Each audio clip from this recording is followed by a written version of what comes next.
నందమూరి బాలయ్య తన 100 చిత్రాన్ని talented director Krish direction లో చేస్తున్నాడు. 1వ శతాబ్దపు శాతవాహన రాజైన గౌతమిపుత్ర శాతకర్ణి జీవిత చరిత్ర ఆధారంగా వస్తున్న ఈ చిత్రం మొదటి షెడ్యూల్ ని ఇటీవలే మొరాకో దేశంలో పూర్తి చేసుకున్నారు. ఇక్కడ బాలయ్య మరియు మెయిన్ విలన్ గా నటిస్తున్న కబీర్ బేడీలపై దాదాపు 1000 మంది జూనియర్ ఆర్టిస్టులతో వాల్ సీక్వెల్ షూట్ చేశారట. అలాగే గుర్రాలను వంటలను కూడా ఈ షూటింగ్ లో వాడినట్లు సమాచారం.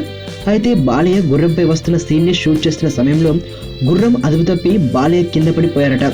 దీంతో బాలయ్యకు చేతికి అక్కడక్కడ చిన్న గాయాలయ్యారట. దర్శకుడు క్రిష్ షూటింగ్ కి రెస్ట్ తీసుకోండి అని చెప్పడంతో వద్దు మనం షూటింగ్ చేస్తున్నాం అంటూ తిరిగి మళ్ళీ షూటింగ్ కి వెళ్ళాడట.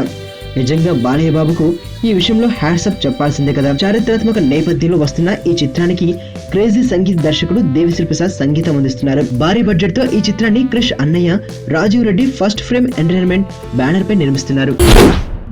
వైలెన్స్ లేకుండా చూడగలిగే లవ్ స్టోరీలు ఎప్పుడు వస్తాయి కదా. నీలో ఈ కోణం కూడా ఉందని నాకు తెలీదు. Adventure time.